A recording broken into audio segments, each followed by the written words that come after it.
Assalamualaikum warahmatullahi wabarakatuh. Alhamdulillahirabbil Salam alamin. warahmatullahi wabarakatuh. Innal hamdalillah nahmaduhu wa nasta'inuhu wa nastaghfiruh wa na'udzubillahi min syururi anfusina wa min sayyiati a'malina may yahdihillahu fala mudhillalah wa may yudhlil fala hadiyalah. Asyhadu an la ilaha illallah wa la syarikalah wa asyhadu anna Muhammadan abduhu wa rasuluh. Allahumma shalli wa sallim wa barik ala Muhammadin wa ala alihi wa ashabihi ajmain. Alhamdulillahirabbil alamin. Bapak Ibu semua, jamaah MQ pagi. Semoga kita semua diberi kesehatan, keselamatan, dan keberkahan pada hari ini. Terima kasih Bapak dan Ibu yang sudah ikut kembali bergabung. Hari ini kita dalam sesi manajemen entrepreneurship dengan Pak Gatot biasanya hostnya. Kali ini ada sedikit penyesuaian karena ada hal-hal yang perlu dibicarakan lebih baik, lebih intens dengan topik seputar zakat. Namun kali ini kita tidak membahas fikih zakat karena biasanya hari Senin dengan Ustadz Mulyadi atau hari lainnya dengan AA. Kali ini kita bahas bagaimana pengelolaan zakat sebagai suatu instrumen agama kita, instrumen Islam, ekonomi Islam yang ingin mendistribusikan, menyeimbangkan kesejahteraan di tengah masyarakat supaya terjadi distribusi, baik karena itu memang perintah agama juga karena memang faktor sentimen sosial, kita ingin membantu sesama. Ya, Bapak dan Ibu, kita tahu ada 8 asnaf zakat. Salah satunya adalah pengelola. Pengelola itu sendiri berhak untuk mendapatkan bagian dari zakat, uang zakat ini, dana zakat untuk dipakai dalam mengelola. Karena memang agak kesulitan kalau ini dilakukan secara perorangan. Jadi ada perbedaan yang mendasar antara penyaluran zakat melalui individu dan melalui organisasi. Ya, kalau individu biasanya langsung, nanti yang mengelola ini, yang muzakinya, yang memberi itu menyediakan sendiri ongkosnya gitu. Tetapi kalau di pengelolaan zakat ini ada aktivitas tambahan di mana kita harus melakukan assessment, memastikan apakah penerima zakat ini layak sesuai dengan asnaf zakat, kemudian harus ada biaya transportasi, biaya ini, biaya itu, sehingga ada porsi yang disiapkan, memang dimudahkan. Dan oleh MUI pun sudah diatur bagaimana porsi ini, ya sudah ada. Jadi nah, seputar ini kita akan bahas. Kenapa? Karena ini sangat penting akhir-akhir ini, belakangan ini kita tahu ada perkembangan di masyarakat yang mempertanyakan bagaimana lembaga-lembaga ini mengelola dana-dana umat. Nah, kali ini kita akan berdiskusi dengan Pak Muhammad Iskandar. Pak Iskandar adalah Ketua Yayasan DT Peduli, Darut Tauhid Peduli, lembaga yang menaungi Lembaga Amil Zakat Nasional DT Peduli. Ya, saya di mana di dalamnya ada saya di sana bersama tim kami 358 orang saat ini bekerja di sekitar 34 titik, termasuk 2 titik di luar negeri, di Perth dan di Melbourne. Bagaimana kami mengelola semua, dan bukan hanya zakat tentu ya, ada juga dana kemanusiaan. Dan tidak kalah penting yang kita harus sambut dengan terima kasih banyak ini Pak Bambang Suherman yang sudah muncul. Terima kasih Pak Bambang hadir. Beliau adalah Ketua FOS Nasional, Forum Zakat. Jadi beliaulah pemimpin dari 190 sekian ya, mungkin nanti Pak Bambang akan menjelaskan organisasi yang mengelola dana-dana zakat di Indonesia yang resmi terdaftar dan juga selalu diaudit oleh Kementerian Agama maupun oleh juga MUI. Saya mungkin langsung nih Pak Is dulu kelihatan ya Pak Bambang ya, kita ini dari tuan rumah dulu, gimana nih Pak Is, apa yang bisa disampaikan tentang pengelolaan zakat di Yayasan DT Peduli ini Pak Is, enggak Pak Is? Alhamdulillah, Pak Ruli, terima kasih. Assalamualaikum warahmatullahi wabarakatuh. Alhamdulillahirabbil alamin. Allahumma shalli ala sayyidina Muhammad wa ala Muhammad wa sallallahu ajmain. Pengelolaan zakat adalah perintah agama dan Rasulullah SAW juga memberikan satu panduan ya, bagaimana zakat ini bisa memberikan kesejahteraan kepada masyarakat, khususnya adalah mustadafin, mustahik ya. Mereka adalah saudara-saudara kita yang harus perlu dibantu dalam beberapa program pendidikan, program pemberdayaan ekonomi, dakwah sosial, sehingga betul-betul zakat ini bisa mengangkat harkat martabat para mustadafin. Kedua juga, lembaga ini kita harus betul-betul amanah dan profesional. Kita di hampir semua lembaga zakat pasti ada perangkat-perangkat untuk mengawal lembaga zakat ini bisa bekerja dengan baik. Ada perangkat namanya adalah ada Dewan Syariah. Dewan Syariah itu betul-betul memantau sekali bagaimana pengelolaan dana zakat ini agar tidak menyeleweng, agar tidak menyimpang dari aturan agama. Maka setiap lembaga zakat pasti ada namanya Dewan Syariah. Itu rigid sekali, ketat sekali ya. Kita harus betul-betul syariah compliant, patuh pada pada aturan syariah. Kedua juga supaya betul-betul lembaga zakat ini betul-betul amanah, kita juga diaudit oleh audit syariah ya, Kemenak. Kemenak itu setahun sekali memeriksa lembaga-lembaga zakat itu, bagaimana lembaga zakat itu betul-betul sesuai dengan kaidahnya, aturan-aturan yang dibuat, sehingga betul-betul dana yang dititipkan oleh dari masyarakat kepada lembaga zakat ini bisa dikelola dengan baik dan bisa memberikan efek kepada kesejahteraan para mustadafin ya. Dan ketiga juga ada namanya audit keuangan. Biasanya setiap lembaga zakat ada KAP, kantor akuntan publik, yang memberikan opini. Ya alhamdulillah di beberapa lembaga zakat kami di Darut Tauhid ini WTP, wajar tanpa pengecualian ya, betul-betul clear dari segi keuangan, dari syariah, dan juga dari segi keuangan syariah dan manajemen. Kita juga ada audit internal. Audit internal itu adalah audit yang memastikan organisasi berjalan dengan baik, tidak ada hal-hal yang yang ada, harus ada GCG, good governance, ada transparansi, akuntabel, dan kewajaran. Jadi betul-betul itu harus dipegang oleh lembaga zakat. Karena ini amanah dana umat, maka kita harus GCG, tata kelola yang baik dalam sebuah organisasi, akuntabel, transparan. Berikut juga adalah kewajaran, ya, tidak ada intervensi apapun, bahwa kita harus betul-betul amanah. Sehingga uang yang dititipkan di hampir lembaga zakat, nanti Pak Bambang juga akan menyampaikan, terutama khususnya di DTP, betul-betul sangat ketat, rigid ya, betul-betul beda dengan perusahaan yang aturannya sangat ketat sekali, dan kita dipantau sebenarnya. Gitu Pak Ruli, sehingga kita betul-betul menjadi lembaga yang memang tujuannya tadi memberikan kesejahteraan, dan kedua juga tata kelola juga harus tata kelola yang baik. Begitu Pak Ruli mungkin dari Yayasan Darut Tauhid. Baik, makasih banyak Pak Is ya. Tadi sampaikan ada perangkat di yayasan dan seluruh OPZ, organisasi pengelola zakat, harus diinstal, yaitu Dewan Pengawas Syariah. Mereka yang menentukan sebenarnya juga menyetujui usulan dari manajemen berapa porsi masing-masing asnaf ini ya. Dan ini yang ditetapkan kembali, dan ini yang juga dicek juga oleh oleh regulator ya, termasuk Departemen Agama, dan juga dari sisi syariahnya oleh MUI. Baik, tanpa berpanjang kata, saya persilahkan nih Pak Bambang, Bapak dan Ibu semua jamaah, kita bisa mendengar dan nanti diskusi tentu ya dengan Pak Bambang, bagaimana dinamika, bagaimana esensi, dan juga bagaimana sejauh ini peran OPZ dalam membangun dan mensejahterakan umat. Kita tahu memang masih banyak peluang dengan potensi zakat yang luar biasa di Indonesia yang perlu dimaksimalkan dari OPZ ini. Saya persilakan Pak Bambang. Silakan Pak Bambang. Apa kabar Pak? Baik, Kang Ruli. Alhamdulillahirrahmanirrahim. Baik. Bismillahirrahmanirrahim. Assalamualaikum warahmatullahi wabarakatuh. Pak Iskandar yang saya hormati dan Kang Ruli, mudah-mudahan semua dalam keadaan sehat walafiat pagi ini. Juga teman-teman seluruhnya, para pegiat zakat, pegiat kemanusiaan, partisipan yang hadir dalam forum kita di pagi ini. Alhamdulillahirabbil alamin. Hadana li hadza wa ma kunna linahtadiya laulan hadanallah. Asyhadu an la ilaha illallah wa asyhadu anna Muhammadan abduhu wa rasuluh.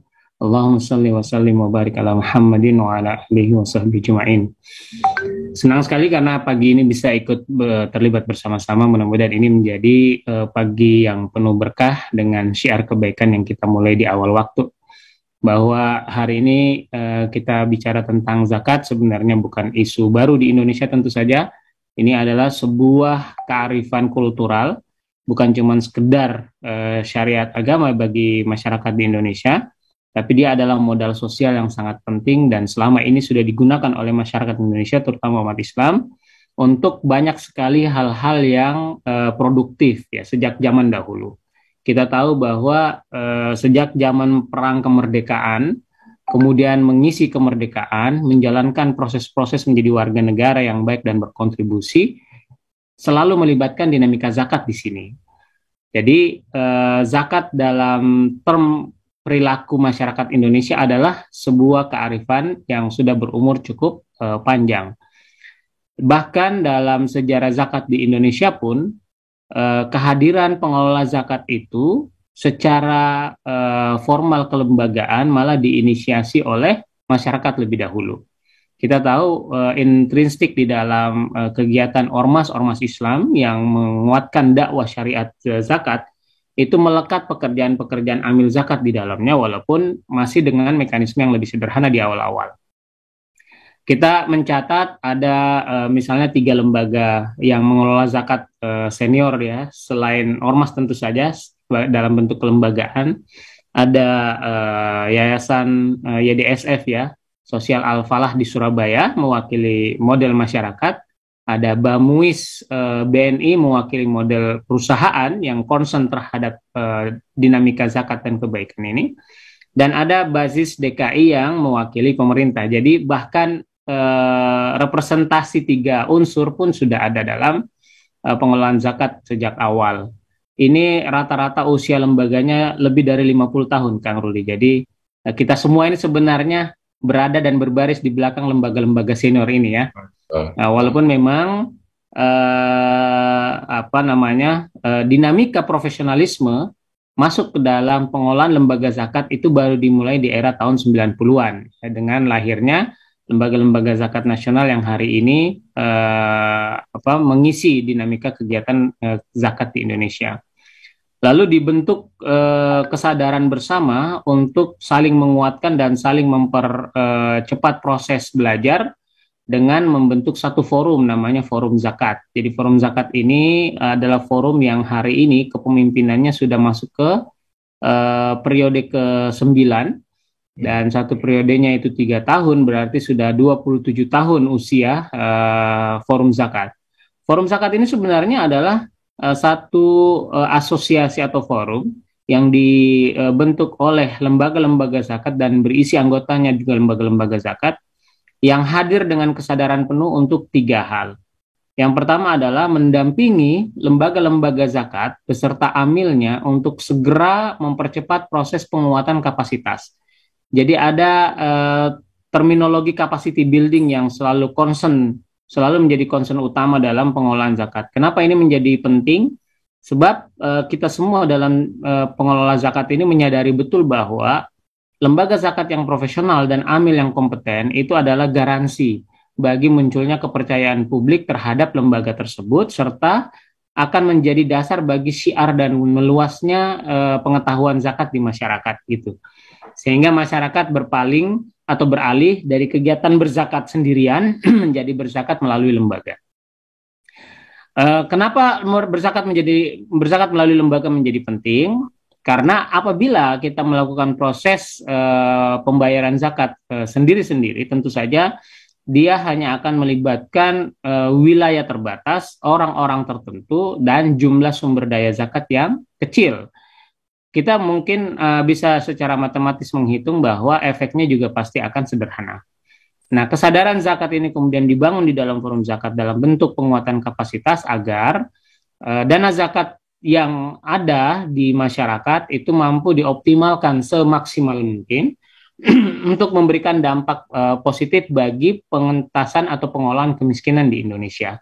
Karena dia dikelompokkan disatukan dalam satu kelembagaan, maka dimungkinkan terjadinya sebuah perencanaan strategis, pendataan yang rapi, kemudian pendesainan pembuatan konten intervensi dalam bentuk program yang sesuai, akurasi terhadap penerima zakat yang tepat, dalam hal ini asnaf. Lalu kemudian ada mekanisme monitoring dan evaluasi pencapaian, sehingga betul-betul seorang mustahik itu bisa dikelola dengan baik. Yang kedua adalah dibutuhkannya semacam advokasi penguatan. Jadi dalam hal ini adalah upaya-upaya untuk mendampingi, menemani lembaga agar mereka betul-betul bisa bekerja sesuai dengan tata kelola regulasi di Indonesia. Jadi Forum Zakat sangat concern untuk memastikan bahwa tidak ada pengelolaan zakat yang melanggar undang-undang atau melanggar regulasi secara umum. Kita ingin, walaupun secara khusus kita ingin semua pengelola zakat ini itu comply, dia betul-betul berjalan dinamikanya sesuai dengan aturan main undang-undang yang ada. Yang ketiga tentu saja adalah yang berkaitan dengan kolaborasi, penguatan cara intervensi zakat di masyarakat. Belakangan kita kemudian menguatkan pemahaman bahwa 8 asnaf, kalau kita dekati berbasis permasalahan kemiskinan, maka akan muncul 5 tema kemiskinan. Pertama adalah tema yang berkaitan dengan ekonomi. Jadi masyarakat ini miskin karena secara ekonomi mereka tidak punya penghasilan, tidak punya sumber pencaharian dan seterusnya. Yang kedua adalah tema pendidikan. Masyarakat ini miskin karena dia pengetahuannya terbatas, dan biasanya kalau orang secara ekonomi lemah tidak punya investasi untuk pendidikan, maka cara dia melihat kehidupan juga menjadi sederhana, gitu ya. Pengetahuan dia terbatas dan cara dia mengelola sumber daya menjadi sangat sederhana, tidak berkembang, gitu ya. Yang ketiga adalah tema kesehatan, bahwa seorang dengan ekonomi yang buruk, ya, yang rendah, yang terbatas, pendidikan yang terbatas, maka pasti tidak punya concern terhadap kesehatan, sehingga kualitas hidupnya terbatas. Nah, kesehatan ini juga menjadi sumber-sumber kemiskinan yang membuat seorang masyarakat tidak optimal menjalani peran-peran sosial maupun peran-peran ketuhanan atau penghambaannya. Yang keempat adalah tema sosial tentu saja, dan di sini banyak sekali hal-hal produktif yang bisa dikembangkan oleh kegiatan zakat. Misalnya masalah-masalah kemiskinan emergensi, ya, adanya bencana yang akhirnya membuat seorang menjadi miskin, adanya pandemi yang membuat orang menjadi kehilangan pekerjaan dan seterusnya, dan ini semua berhubungan langsung dengan munculnya jumlah mustahik yang baru dan banyak, gitu. Nah, ini juga diintervensi oleh tematik zakat. Dan yang terakhir tentu saja adalah dakwah, syiar terhadap nilai-nilai penghambaan, nilai-nilai syiar keislaman dan nilai-nilai pengolahan alam raya ini sebagai khalifah tentu saja. Nilai-nilai yang membuat seorang muslim menjadi kokoh di hadapan Allah Subhanahu wa taala dan seterusnya, sehingga mereka bisa menjalankan syariat zakat dengan baik. Nah, 3 hal ini, Kang Ruli, yang menjadi concern utama dalam dinamika di forum zakat untuk mengkampanyekan zakat, menyebarluaskan pengetahuan tentang zakat, dan mengajak publik untuk terlibat bersama-sama. Bahkan dari munculnya konsolidasi bersama para pegiat zakat di dalam forum zakat ini, kemudian kita mengusulkan adanya undang-undang tentang zakat di Indonesia, lalu lahirlah Undang-Undang 38 tahun 99, dan juga terlibat bersama-sama dalam kelahiran Undang-Undang 23 2011 yang sekarang kita pakai, ya. Juga menginisiasi lahirnya Badan Amil Zakat Nasional tentu saja. Ini bagian dari upaya-upaya para pegiat zakat, dan hari ini kita ketahui bahwa Badan Amil Zakat Nasional secara regulasi merupakan mandatori tunggal pengelola zakat di Indonesia. Dan ini tentu adalah satu tahapan kemajuan yang produktif bagi pengolahan zakat berbasis kenegaraan. Dan seterusnya, karena di forum zakat ini juga dibentuk yang namanya cetak biru gerakan zakat, yang sampai hari ini hampir semua itemnya sudah berjalan dengan baik, termasuk kelembagaan-kelembagaan yang basisnya riset, ya, penguatan aspek syariah.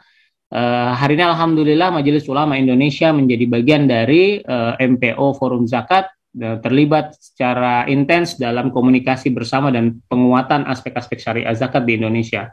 Jadi ini semua adalah bagian dari dinamika zakat yang kita jalani, Kang Ruli, sampai hari ini, dan alhamdulillah antusias publik dan masyarakat untuk terlibat bersama-sama juga sangat besar. Demikian untuk sementara pengantarnya nih, Bang, agak lama, agak panjang. Siap, nggak apa-apa, Mas Bang. Pak, ini luar biasa. Jadi lengkap sekali, ya, Bapak dan Ibu. Kita dengar tadi bagaimana tadi ada 5 esensi, ya, kalau kita bicara bagaimana intervensi yang dimungkinkan dengan adanya instrumen zakat ini. Dan salah satu di dalamnya tentu ada yang sosial dan isu kemanusiaan yang muncul, ya, ketika kemiskinan terjadi karena bencana dan sebagainya. Namun di sisi lain, pada posisi ini ada juga lembaga-lembaga yang mungkin belum terdaftar atau tidak spesialis mengurus zakat, tetapi juga mereka mendapat misi sosial karena permintaan apakah langsung dari donatur. Nah, ini gimana nih, Mas Bang? Mungkin kita perlu bahas sedikit, karena baru-baru ini atau kemarin tepatnya, ya, beberapa hari yang ini Forum Zakat mengeluarkan press release juga. Kita langsung saja to the point, bahwa ada demarkasi yang sangat jelas harus kita pisahkan antara lembaga yang memang menjalankan fungsi sosial dan juga yang menjalankan fungsi-fungsi yang memang sudah terprogram dengan sangat ketat diatur regulasinya. Soal ini saya langsung hubungin, ya udah ada pertanyaan nih Mas Bam dari IG, sudah ada yang nanya tentang DT Peduli ini, apakah juga menjalankan regulasi itu, bagaimana gaji pimpinannya, semua ini kita isu-isu yang belakangan muncul. Tapi mungkin mohon mengasih perspektif dulu, di mana perbedaan ini lembaga yang fokus ke kemanusiaan dan juga yang ke lembaga amil zakat yang tadi sudah sampaikan. Silakan Mas Bang.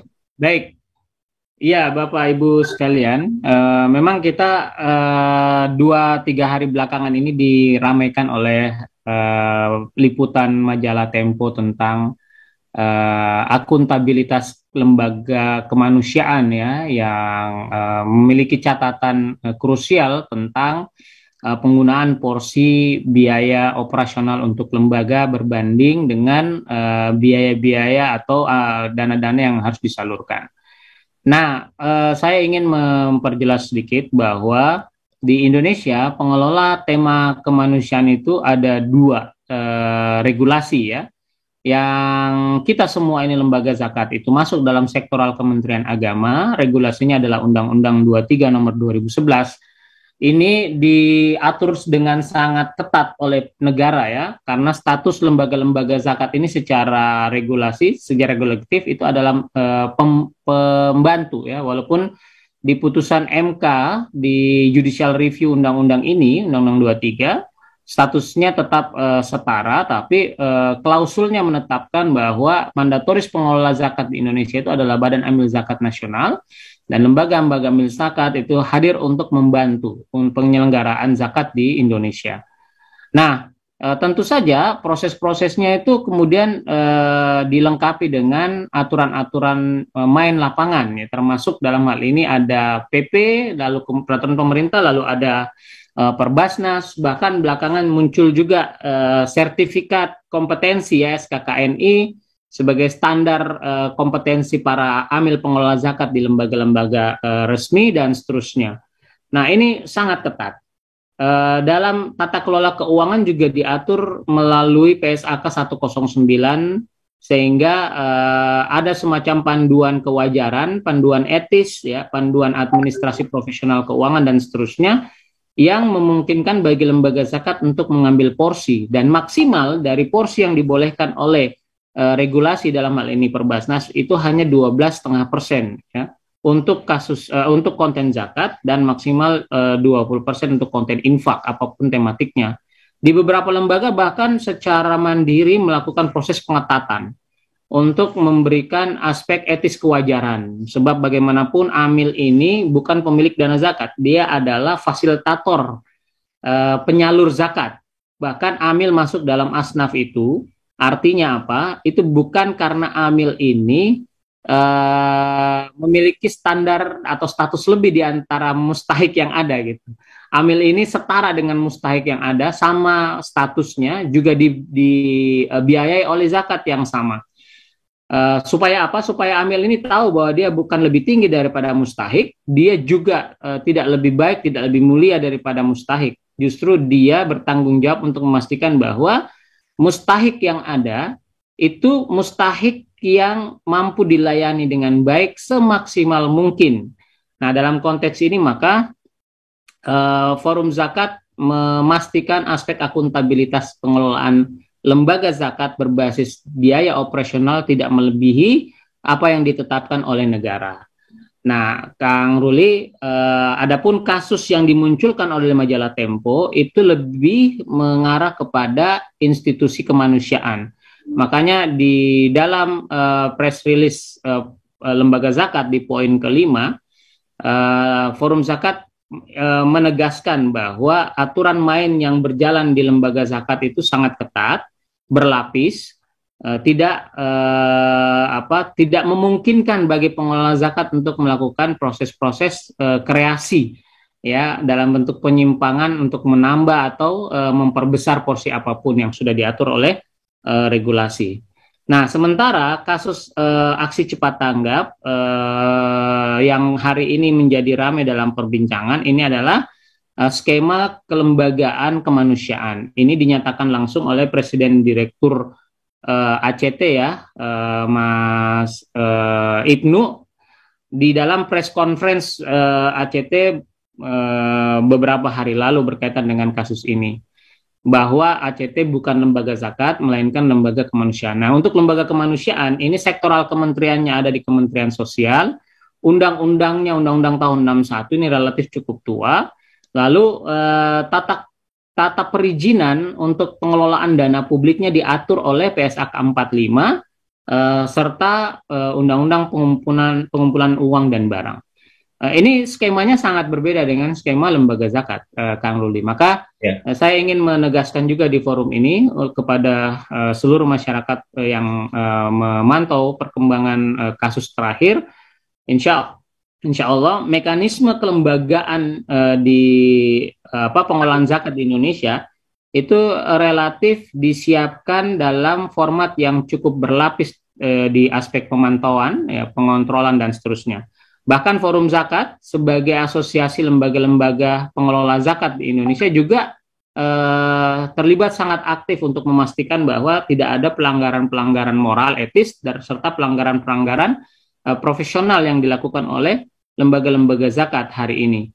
Jadi meskipun dana zakat yang dihimpun oleh lembaga-lembaga itu masih kecil dan porsi mereka masih terbatas, tapi inisiatif untuk mengelola zakat itu sebagai inisiatif kebaikan harus diapresiasi. Dan status pengelolaan porsi biaya operasional tidak boleh melanggar apa yang sudah ditetapkan oleh regulasi. Jadi tidak ada pengecualian, keringanan dan seterusnya. Dan alhamdulillah sampai hari ini teman-teman semua punya komitmen kuat untuk itu. Demikian Kang. Masya. Nah ini saya langsung ke pertanyaan ya. Ada 2 pertanyaan yang relevan. Mungkin satu untuk Pak Is nih, Pak Is ya. Satu untuk Mas Bam. Saya coba ngasih ke Mas Bam dulu nih. Ada pertanyaan melalui IG. Sebenarnya berapa persen yang boleh dipakai untuk operasional? Apakah ACT uangnya sampai 30%? Apakah lembaga zakat berani transparan? Nah, ini pertanyaan menggelitik. Silakan, Mas Bam. Ya, berdasarkan aturan regulasi, maksimal biaya operasional lembaga zakat itu di angka 1/8 dari porsi asnaf atau porsi zakat ya. Jadi dia ada di 12,5%. 12,5% itu bukan semuanya dipakai untuk biaya SDM. Biasanya biaya SDM itu ada di angka 6-8 atau untuk lembaga-lembaga zakat yang masih kecil sampai ke angka 10% dari 12,5. Sebab ada juga biaya-biaya yang berkaitan dengan overhead pengelolaan kelembagaan gitu ya. Pengelolaan aset lembaga dan seterusnya, termasuk biaya-biaya komunikasi bersama untuk masyarakat. Itu yang masih menggunakan porsi dari 12,5%. Jadi ini harus dipahami juga bahwa tidak 12,5% itu seluruhnya digunakan untuk aspek asnaf, aspek salary ya. Aspek transparansi sangat terbuka kepada masyarakat Indonesia. Seluruh masyarakat Indonesia dilindungi oleh Undang-Undang Kebebasan Informasi untuk bisa mengakses informasi di dalam lembaga. Jadi silakan. Apabila ada yang ingin mengetahui apapun detail data dan informasi dari lembaga zakat, itu bahkan dilindungi undang-undang untuk bisa mengaksesnya, silakan. Saya beri contoh, bahkan dompet duafa itu sudah beberapa kali bersidang di pengadilan atas delik ya, aduan publik yang memperkarakan dompet duafa karena mereka ingin mengetahui data yang detail di dalam kelembagaan ini. Dan alhamdulillah sampai hari ini karena itikadnya baik, semua itu bisa kita selesaikan. Bahkan secara berperkara itu juga nggak ada masalah. Karena kan itu hak hukum warga negara ya.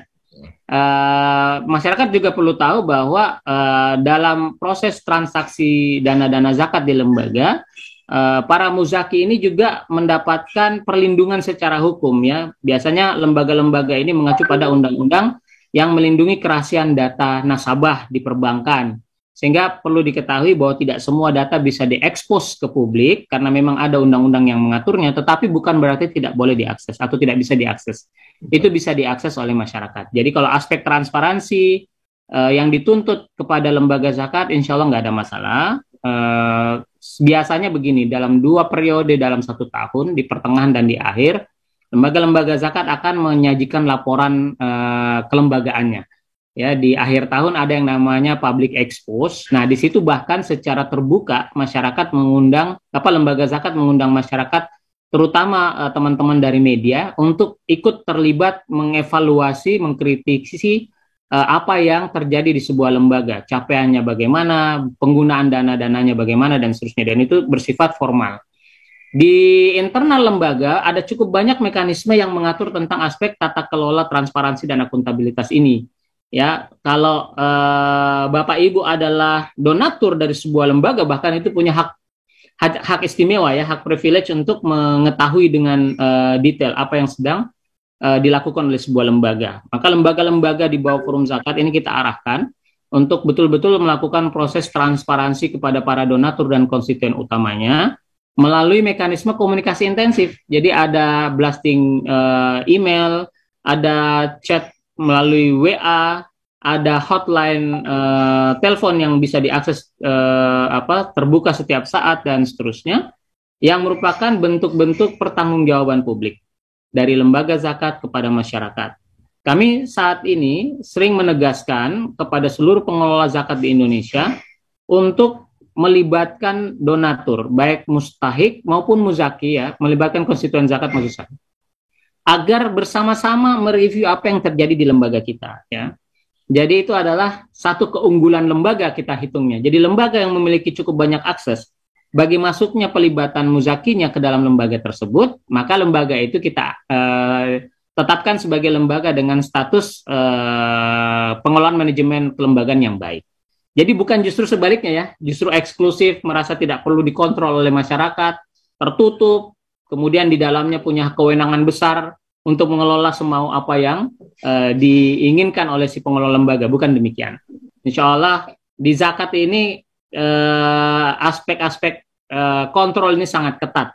Ini yang kemudian harus dipahami oleh masyarakat. Yeah. Demikian Kang Ruli. Masya Allah. Baik Bapak Ibu, jadi yang Mas Bam ini juga beliau adalah direktur di Rumput Duafa ya. Tadi saya lupa perkenalkan. Jadi beliau tahu sekali dan bahkan mengalami langsung. Jadi kalau ada yang bertanya tadi, detail sekali beliau sampaikan ya. Bahkan sudah pernah masuk atau beberapa kali masuk pengadilan dalam konteks yang dibahas ini ya, transparansi. Jadi sementara satu lagi ya, satu pertanyaan ini untuk DT Peduli nih Pak.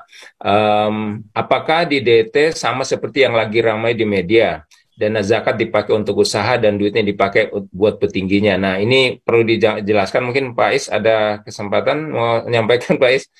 Jadi apakah sama seperti di media dan juga uangnya dipakai untuk petinggi gitu, dipakai untuk usaha dananya gitu? Seperti saya sampaikan sebelum dari awal tadi bahwa kita punya perangkat di yayasan untuk agar lembaga ini bisa berjalan amanah. Ada perangkat audit dari Dewan Syariah, dari akuntan publik, dan audit manajemen. Perangkat ini yang betul-betul mengawal lembaga kita. Sehingga apa yang dilakukan itu betul-betul memiliki nilai kewajaran ya. Jadi kalau saya juga menyampaikan malu sebenarnya kalau kita menyampaikan yang didapat oleh kita ya jauh dari ini. Cuman karena memang kita tugasan hikmat kepada umat, insya Allah memberikan rezeki yang lain ya. Alhamdulillah selama ini kita diberikan keberkahan. Jadi betul-betul sangat wajar. Seperti sampaikan oleh Pak Bambang tadi, 12,5% itu mungkin di kita hanya sekitar 3%, 4% untuk ini. Dan selebihnya untuk marketing komunikasi, mengedukasi, ya literasi, ada administrasi yang lain ya yang sifatnya mendukung kelembagaan. Tapi hak untuk para pengelolanya adalah memang kita jauh, tapi alhamdulillah cukup ya. Kata cukup, kita menekan nilai kewajaran, bahkan terus dipantau oleh Dewan Syariah. Sehingga betul-betul kata guru kita, kepada pembina kita bahwa gaji kita berdasarkan harus takut kepada Allah gitu ya. Walaupun misalnya kita berlebih, tetap kita harus takut kepada Allah karena kita mengelola dana umat dan dana umat ini memang digunakan untuk memuliakan atau memberdayakan mustahik. Gitu Pak Ruli, kita sangat takut kepada Allah yang sangat hati-hati sekali. Ya, jadi masalahnya bukannya nggak mau transparan takut, tapi malu mungkin lebih ada itu Pak Is ya. Jadi ya nggak gede amal lah. Itu mungkin kita juga shock pas dengar baca di Tempo itu ya. Aduh, ya saya jadi tahu gajinya Mas Bambang nih di Dompet Duafa karena terbuka di situ ya. di rumah zakat juga gitu. Jadi ya udahlah itu pembicaraan kan. Cuma ini kan kalau saya ibaratnya dari dulu waktu masih kerja ini juga di korporasi. gaji itu aurat, nggak usah dibahas lah itu dosa. Boleh ditahu boleh, tapi yang punya hak gitu untuk tahu gitu. Kalau memang Anda penyidik ya silakan gitu. Tapi kalau ini nggak usah. Dan bagaimana cara tahunya ya silakan. Kita ada perangkat kontrol, ada auditor, itu semuanya ada kok. Dan ini menarik nih, langsung pertanyaan berikut di chat mengenai wah ini detail nih tentang PSAK 109 nih, langsung di challenge nih. Dan jadi laporan keuangan lembaga zakat itu ada beberapa ya, sama dengan di korporasi, hanya berbeda istilah lah. Ada LPD, LAK dan sebagainya. Jadi kenapa hanya 2 yang dilaporkan ini di publikasi itu, Mas Bambang? Enggak, silakan. Iya, jadi sebenarnya begini, laporan yang berkaitan langsung dengan pengelolaan zakat melalui aturan main PSAK itu sebenarnya dilakukan oleh lembaga zakat, 5-5-nya. Yang diekspos 2 itu karena adanya aspek kerahasiaan informasi yang juga memang dilindungi oleh undang-undang. Jadi misalnya hari ini, kenapa kita tidak boleh mempublikasikan data donatur kita misalnya, para muzaki. Dompet Duafa pernah mengalami kasus tentang hal ini. Jadi di mana ada kesalahan dalam perspektif manajemen, sehingga ada data donatur yang terekspos.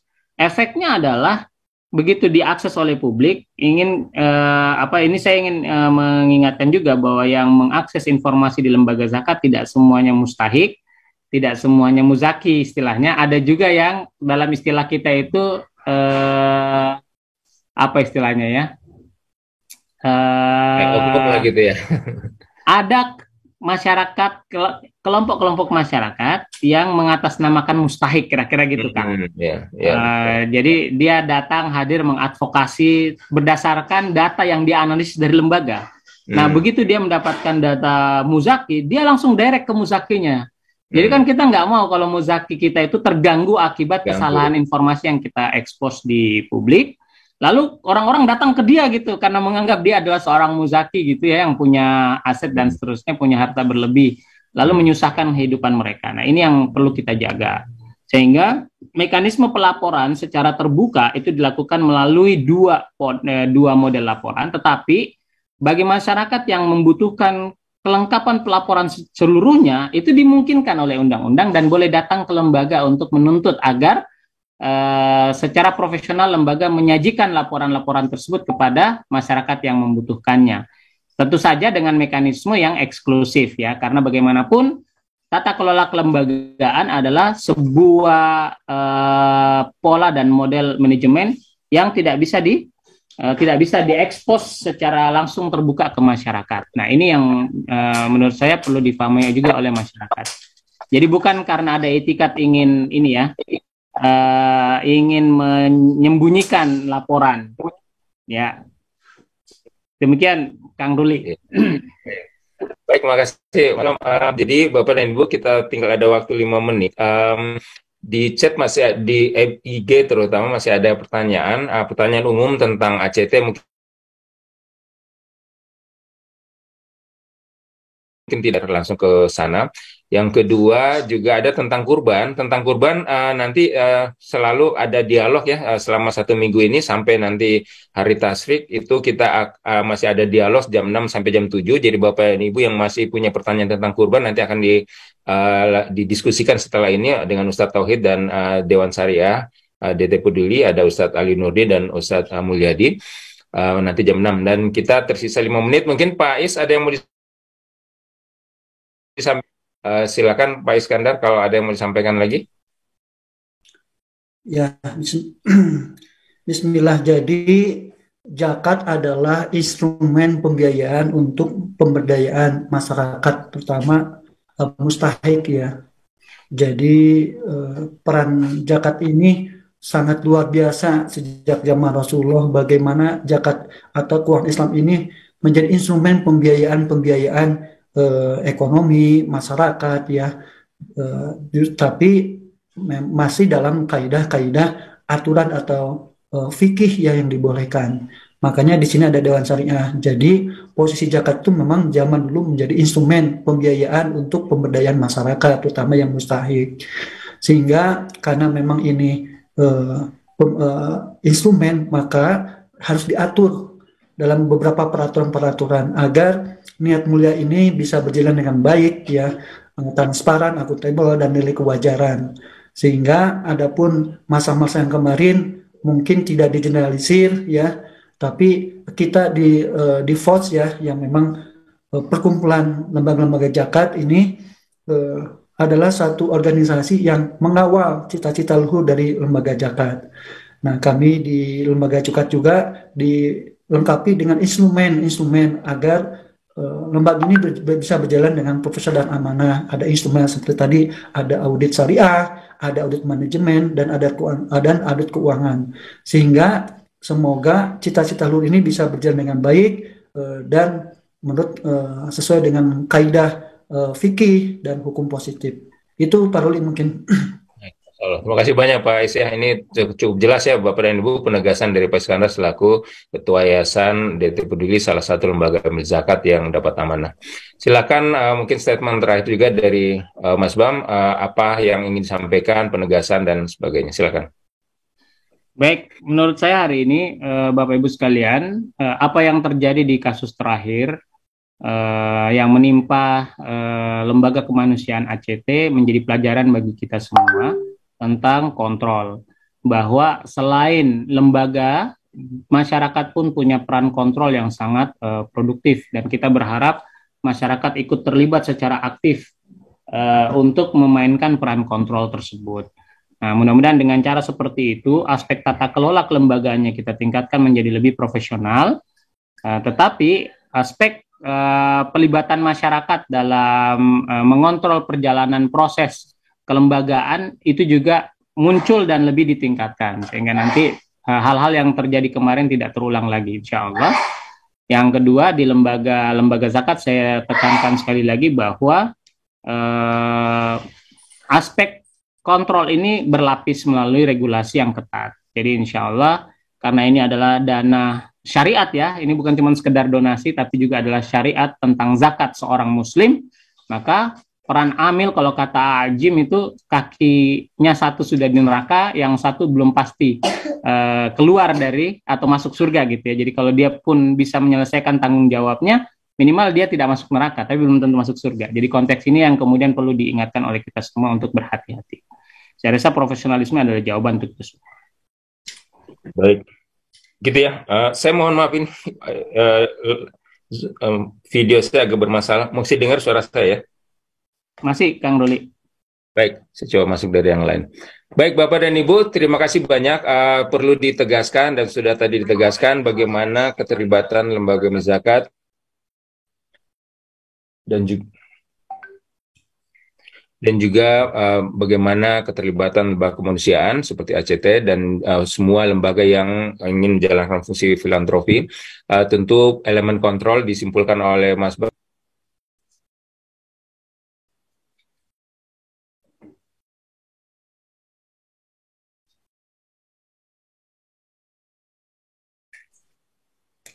Kemungkinan silakan Pak Ruli. Terputus Pak, silakan dilanjut. Mungkin saya mau ke Pak Ruli ya, karena mungkin lagi di luar kota. Jadi terima kasih kepada Mas Bambang sebagai Ketua VOS ya, dan juga Direktur Dompet itu apa, yang memberikan pemaparan yang jelas, tegas ya, terhadap bagaimana tata kelola lembaga yang baik ya. Ini mudah-mudahan menjadi edukasi bagi masyarakat agar proses tata kelola lembaga zakat menjadi baik dan masyarakat punya andil, punya peluang bahkan ikut dalam proses kontrol lembaga zakat, sehingga lembaga zakatnya bisa berjalan dengan baik. Gitu Mas Bambang ya. Ya Pak, insya Allah. Terima kasih Pak Iskandar sudah dilibatkan juga. Alhamdulillah, jadi terima kasih kepada semua jemaah, kepada semua pemirsa. Mudah-mudahan pertemuan ini memberikan edukasi dan informasi yang jelas tentang tata kelola lembaga yang baik. Mudah-mudahan semua masyarakat bisa ikut berpartisipasi dalam proses kontrol, sehingga lembaga zakat ini bisa amanah, bisa menjalankan tugasnya dengan baik. Sekian dari saya, mungkin Pak Ruli silakan closing aja Pak Ruli. Iya, makasih banyak, mohon maaf ini laptopnya ada masalah. Bapak dan Ibu, terima kasih ya, tadi sudah disebutkan juga oleh Pak Is kembali.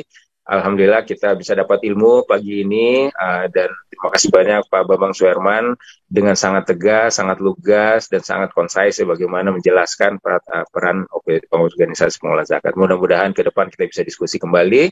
Terima kasih. Billahi taufiq wal hidayah. Wassalamualaikum warahmatullahi wabarakatuh. Assalamualaikum warahmatullahi wabarakatuh. Silakan Pak Tauhid, kita masuk. Semua jemaah. Siap. Silakan. Alhamdulillah. Jazakumullah khairan katsiran. Tersampaikan buat guru-guru kita semua ini, Pak Bambang, ya alhamdulillah, Ketua Pos dan juga Direktur Dompet Duafa ya, lembaga filantropi terbesar Pak Haji Ruli, dan juga founder lembaga kedermawanan Indonesia insyaallah. Terima kasih Pak Bambang, sudah sangat clear jelas ya. Bahkan tadi disinggung banyak hal kaitan dengan lembaga zakat dan juga lembaga-lembaga kemanusiaan. Termasuk juga alhamdulillah Pak Muhammad Iskandar selaku Ketua Yayasan Tauhid Peduli ya, memastikan GCG Pak Haji tadi ya, kewajaran, dan mudah-mudahan ini jadi informasi yang hari ini liar ya, dan ada semacam menyamakan begitu Pak Haji. Dan tentunya Pak Haji Ruli juga yang sangat konsen, praktisi zakat, infak sedekah, dan mudah-mudahan pertemuan ini menjadi informasi yang bisa kita share ya, izin Pak Bambang ya, ke lembaga-lembaga khususnya 119 Pak Haji Ruli ya, OPZ di bawah lebih 96.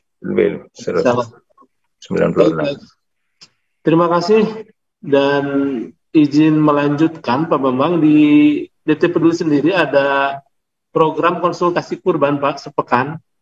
Ini kewajiban DPS memastikan bahwa kurban yang kita lakukan ini sesuai syariat. Nah, akan diisi oleh DPS kita, insya Allah ada Ustadz Ali Nurdin, kemudian juga ada Ustadz Mulyadi Al-Fadil ya. Namun barangkali Pak Haji Ruli juga bisa menemani beberapa hal, khususnya kaitan dengan kurban kita nih Pak Haji. Ya. Ya. Sejauh mana nih persiapan DT Peduli menyambut gelaran besar akbar ya, setiap tahun melalui program yang kurban peduli ini Pak Haji. Bisa disampaikan Pak Haji sejauh mana dan apa persiapan yang sudah dilakukan, khususnya sudah masuk 2 dekade terakhir ini ya, kaitan dengan kurban peduli negeri ini. Silakan Pak Haji. Baik Bapak dan Ibu semua, terima kasih kesempatannya Pak Tauhid. Di DT Peduli, kurban ini menjadi gelaran rutin dan kami diamanahkan sejak dulu ya kan, pada prinsipnya belakangan ini dengan suatu misi kurban peduli negeri. Target utamanya adalah menyebarkan daging kurban ini ke titik-titik yang memang sangat dibutuhkan ya. Kenapa dibutuhkan? Karena memang selama ini tidak pernah bahkan mengkonsumsi daging hewan pun itu agak terbatas ya, ada yang 9 tahun, 10 tahun, dan bahkan ada yang lebih.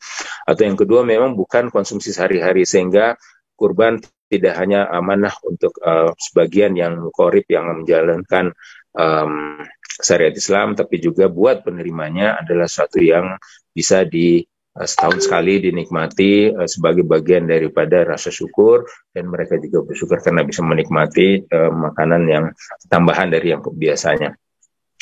Selama beberapa tahun terakhir ini DT Peduli mencoba juga memperbaiki penyaluran ya, terutama dalam beberapa kasus kesulitan di lapangan kita mengalami ketika harus menjangkau daerah yang sangat jauh, biayanya sangat besar, sehingga kita juga mencoba mencari sumber-sumber lokal, identifikasi sumber hewan yang terdekat, dan memang juga alhamdulillah ternyata cukup tidak mahal ya.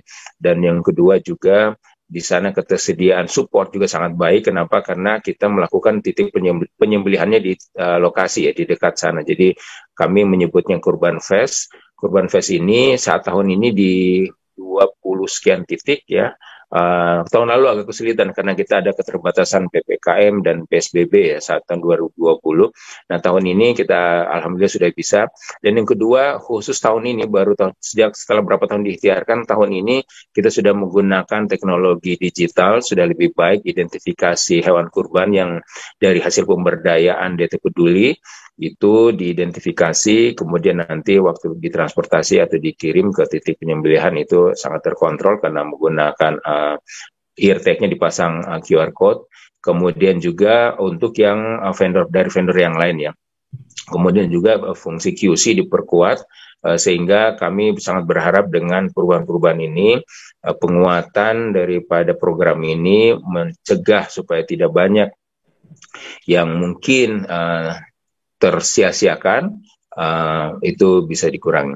Bapak dan Ibu, Pak Tauhid juga satu tambahan bahwa kurban di DT Peduli memang sejak dulu diikhtiarkan untuk banyak penerima manfaat termasuk di luar negeri, dan kami juga masih tetap menerima amanah, dan untuk titik-titik yang agak jauh kita coba menggunakan konsepnya adalah sedekah daging. Kalaupun daging kurbannya tidak memungkinkan untuk dikirim ke sana, kita dibuat dalam bentuk praktis ya, kalengan dan sebagainya, itu juga dilakukan.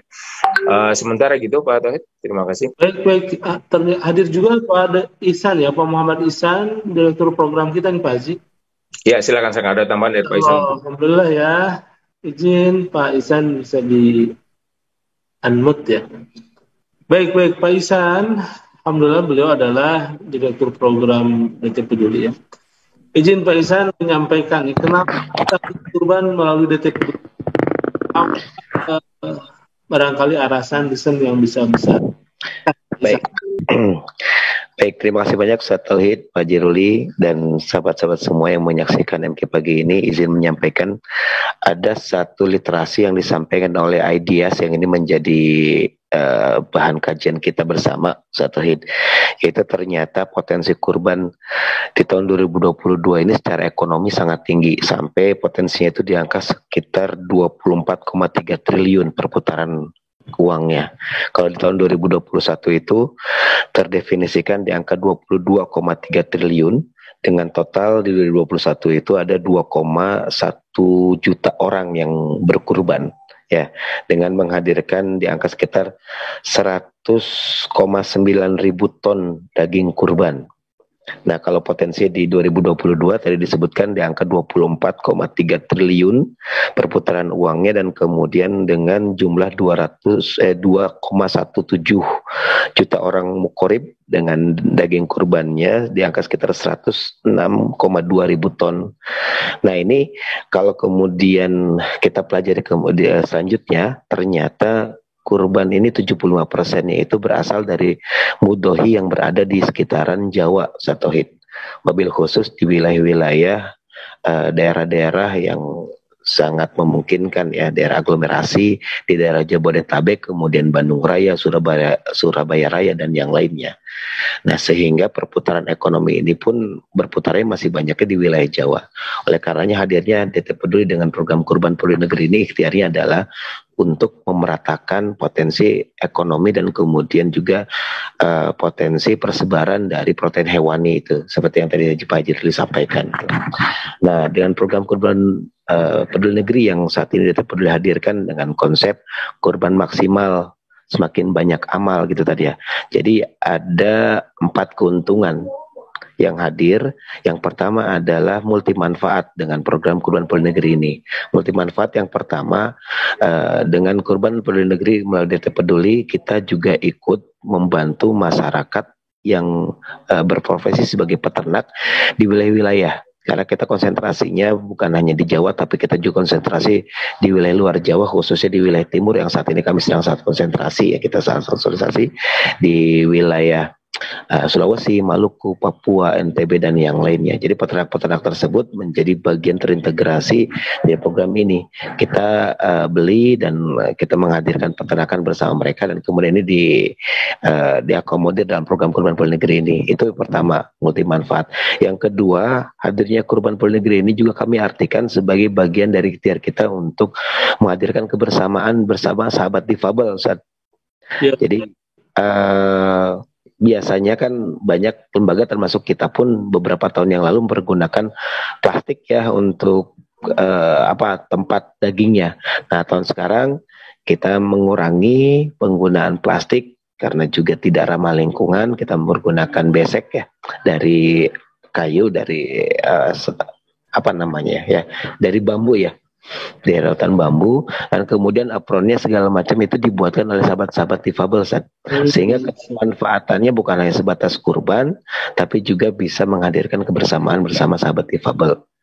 Nah, yang selanjutnya program melalui DT Peduli, insya Allah secara syariah dikaji, secara kesehatan juga dikaji, apalagi dengan isu PMK yang saat ini hadir ya, terus dimonitoring oleh teman-teman dari Dinas Kesehatan dan Peternakan sehingga aman insya Allah. Itu Ustaz.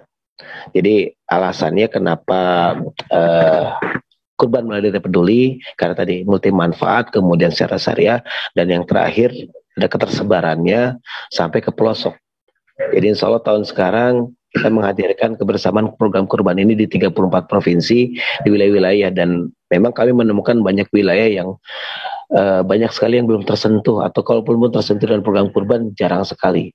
Di tahun 2020 ketika saya bertugas ke daerah Sulawesi, ada satu daerah namanya Desa Panganambala.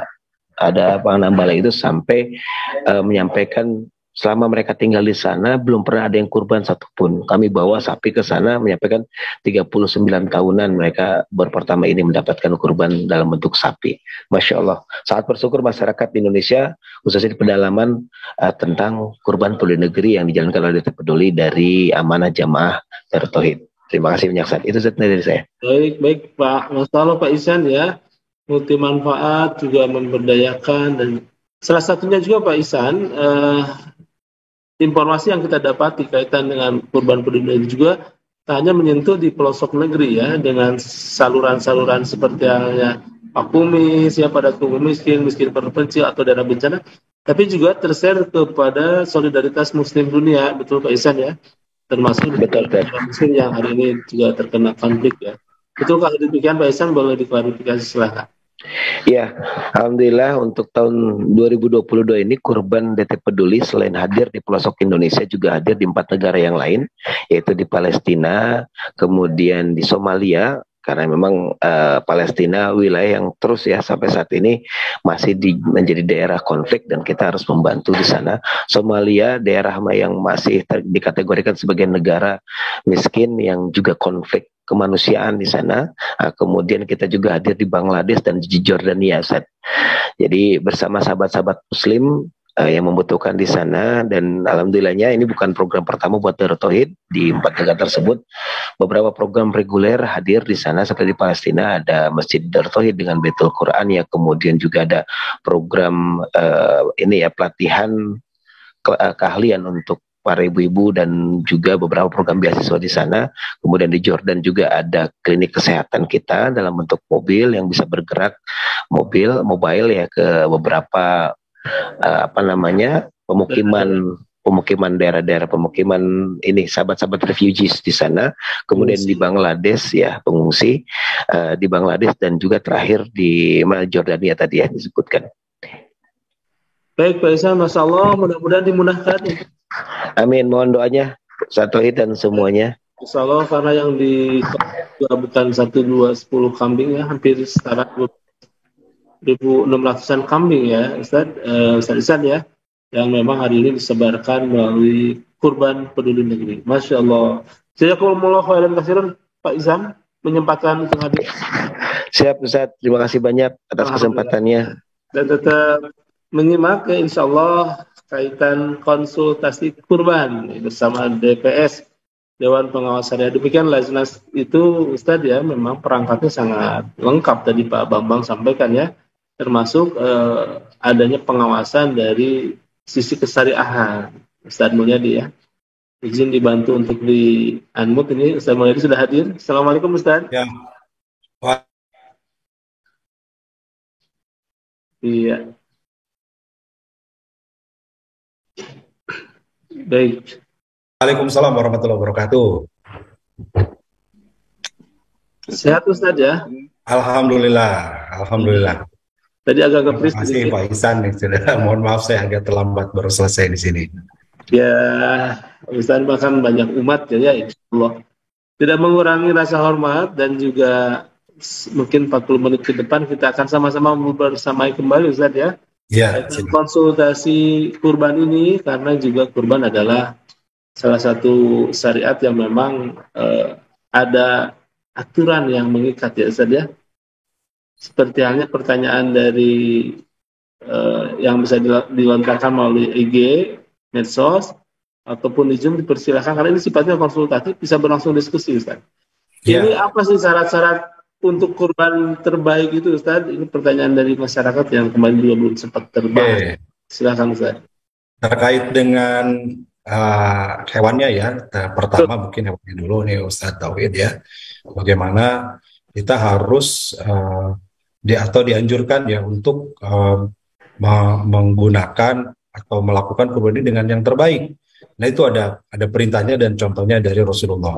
Rasulullah itu sebagaimana dalam hadis ya bikabsyain amlahain kornain ya, dengan kambing yang gemuk ya, yang besar, kemudian berwarna putih dan bertanduk. Jadi ini menunjukkan harus yang diupayakan yang terbaik begitu. Kemudian di dalam syaratnya di dalam fikih kurban sendiri terkait dengan ketentuan hewan kurban, ya hewan yang digunakan kita sudah bahas sebelumnya ya, Rasul menyebutkan 3 dan itu disimpulkan oleh para ulama, jenis ibil atau unta, kemudian bakar atau sapi termasuk kerbau, dan ghanam atau kambing gitu ya. Nah kemudian ketentuan hewannya bagaimana? Yang terbaik tentu juga mengikuti syariah. Sebagaimana ketentuan syariah bahwa unta itu minimal 5 tahun. Ya itu yang terbaik, jadi 5 tahun ke atas. Ya sapi minimal 2 tahun, sementara kambing minimal 1 tahun. Ya kambing 1 sampai 2 tahun minimalnya. Nah kalau pertanyaannya tadi bagaimana hewan yang dianjurkan yang terbaik, tentu 1 yang paling gemuk dan sempurna. Ya. Sempurna itu kan berarti tidak ada cacat, tidak ada sakit, tidak ada penyakit gitu.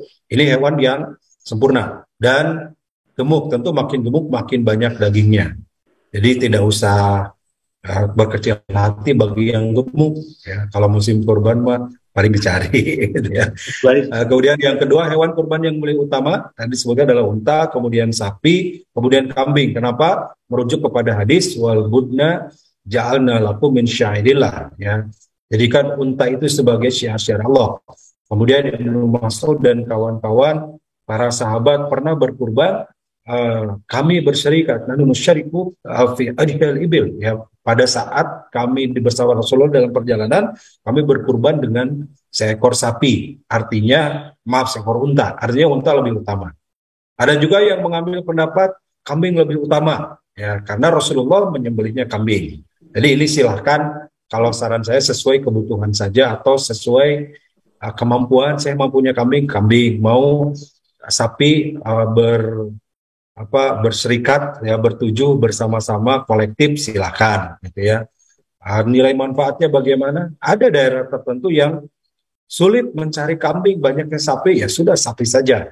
Atau sebaliknya ada yang sulit mencari sapi, banyaknya kambing, kambing saja. Begitu sekali lagi ini ada keutamaan, tetapi atau artinya urutannya lebih utama unta, kemudian sapi, kemudian kambing.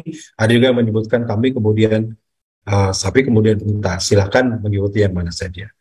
Kemudian kalau hewan terbaiknya bagaimana? Mengacu kepada sunnah Rasul tadi, amlahain kornain, ya, yang putih maka diutamakan yang putih, gitu.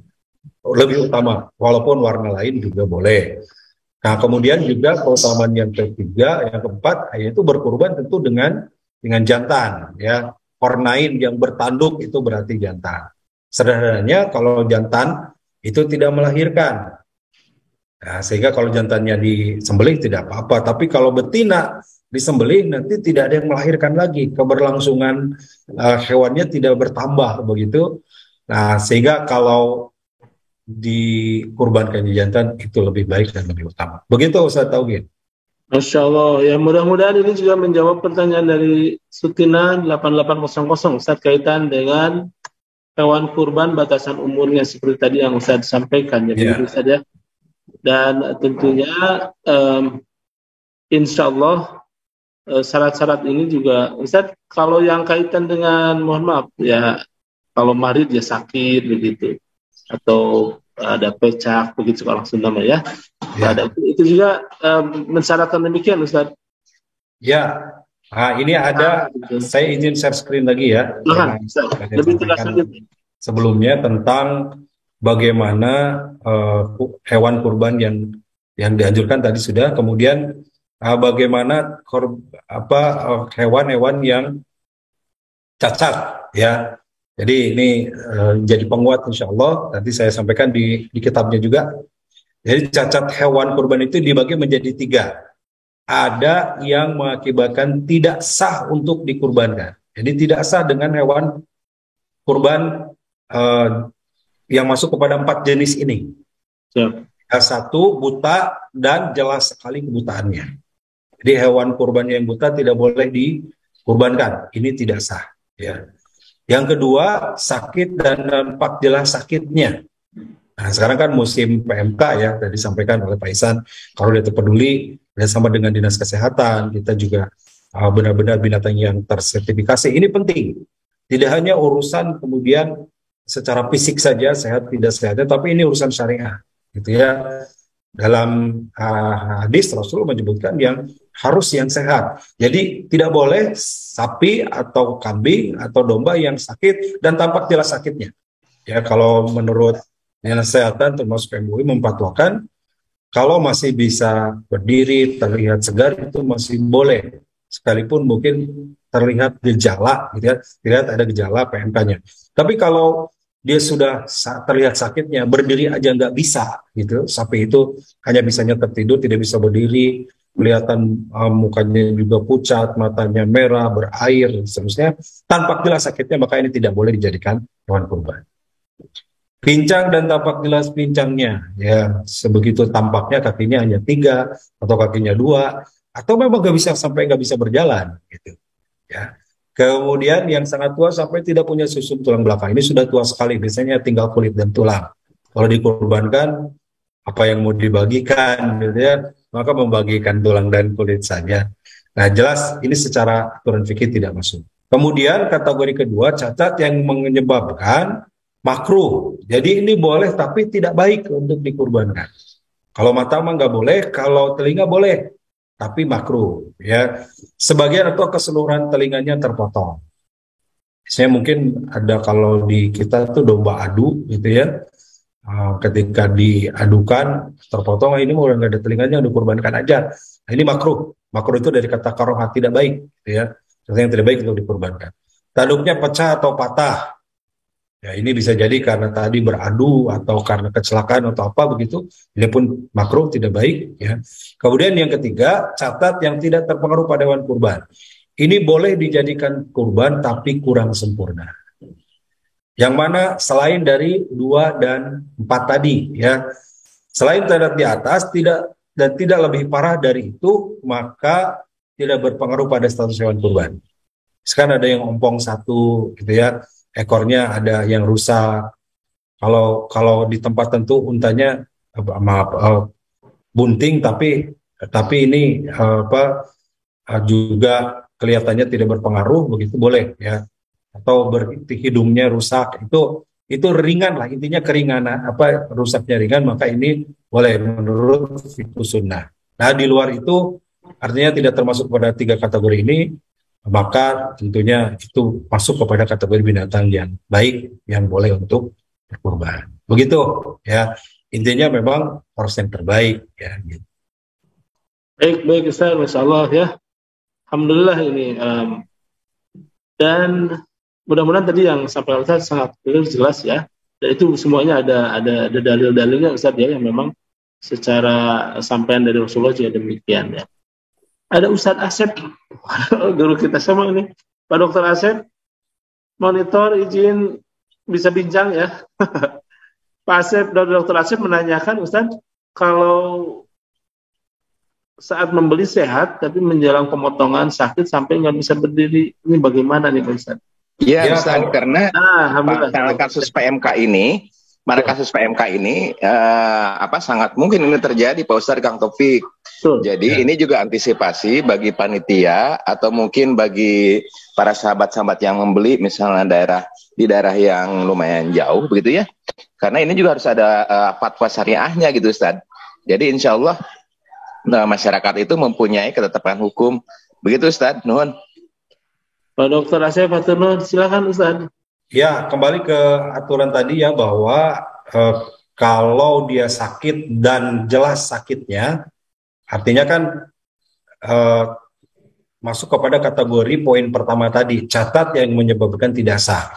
Catat yang menyebabkan tidak sah adalah sakit dan dampak bila sakitnya. Jadi kalau misalkan sampai tidak bisa berdiri, maka secara aturan syariah, ya, secara aturan syar'i, merujuk ke kitab Fiqh Sunnah, kemudian Fiqh Islam wa Adilatuh Syekh Wahbah Al-Juhaili, itu tidak boleh, ya. Jadi kalau misalkan ini sapi nih sudah dibeli oleh panitia gitu ya, oleh panitia sudah dibeli, kurbannya masih 3 hari ke depan, begitu hari haknya sakit dan tidak bisa berdiri, ya tidak bisa dipaksakan, tidak boleh dipaksakan. Artinya melanggar syariat kalau dipaksakan, gitu ya. Nah, mungkin harus cari alternatif lain. Apakah misalkan DKM mencarikan sapi yang lain dan seterusnya. Nah, artinya kalau ikuti aturan syari ya kita tidak boleh dilanggar ya. Aturan hukum kan tanda kutip hitam putih. Hitam putih itu yang benar ya kita lakukan, yang salah ya jangan kita lakukan gitu.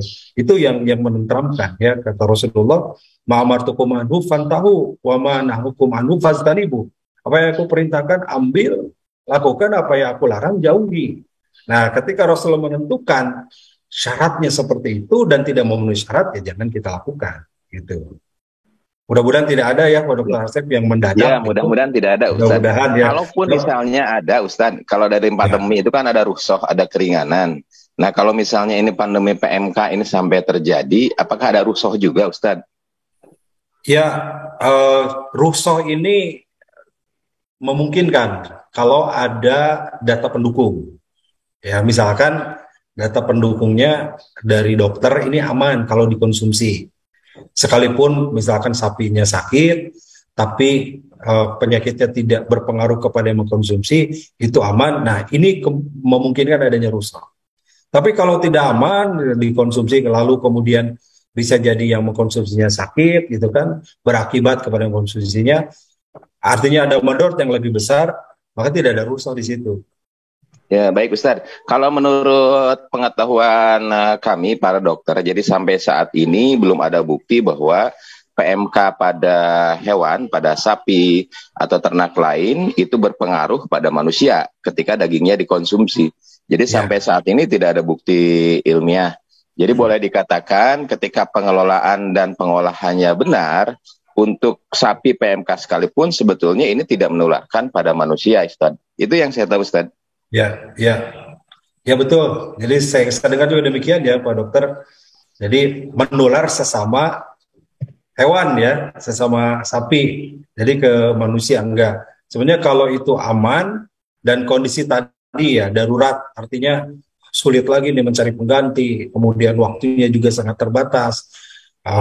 Mau diganti juga sama siapa begitu dan sakitnya mendadak, maka darurat bisa. Ya, darurat atau hibul mahdurat, sesuatu yang darurat itu mengakibatkan dengan kedaruratan itu adanya kebolehan, ya, kebolehan keringanan hukum pada hal tertentu. Walaupun tadi secara hukum asal, secara dasarnya tegas, gitu ya, itu bagian tidak boleh kalau jelas sakitnya. Tapi kalau memang kondisi darurat dan itu aman, ya, tidak mengakibatkan madarat yang lebih jauh, maka insya Allah bisa. Begitu Ustaz Tauhid. Alhamdulillah Ustaz. Baik Dr. Asep. Pak Dr. Asep. Mungkin mudah-mudahan tidak ada yang Dr. Asep bisa mendadak ya. Ya, mangga. Ini sambil di kamar operasi, mangga silakan. Soalnya di fatwa MUI kaitan PMK itu, Ustaz, contoh kalau terkena gejala, ya, tapi masih bisa terangkat baik dan tidak ada tanda, kecuali kalau sangat benar-benar sudah sangat tidak bisa berangkat, itu masuk kategori marid memang ya. Tapi kalau sudah masih gejala begitu Ustaz, itu tidak apa dilaksanakan ya. Karena ada batas waktu juga untuk seperti itu Ustaz. Dan mudah-mudahan PMK ini memang hari ini mulai berakhir, mudah-mudahan ya. Setahu saya beberapa titik peternakan juga sudah mulai kembali baik ya. Khusus kita lihat juga di pinggiran jalan juga domba-domba yang berkuku dua ya, berkuku dua ini Ustaz yang kena itu ya, PMK itu ya, penyakit. Dan kita berharap memang di kurban ini kalau cabut ya pandeminya, khusus untuk hewan ini yang berkuku dua ini ya, dan mudah-mudahan kita bisa melaksanakan dengan reg-reg ya, dengan tenang Ustaz begitu ya. Ya. Jadi ini tambahkan ada Fatwa MUI ya nomor 32 tahun 2022 tentang hukum panduan pelaksanaan ibadah kurban saat kondisi wabah penyakit mulut dan kuku. Ini mungkin kita bisa pelajari bersama Ustaz Tauhid ya, baik oleh para lembaga pengelola kurban ataupun juga para panitia kurban di masjid-masjid.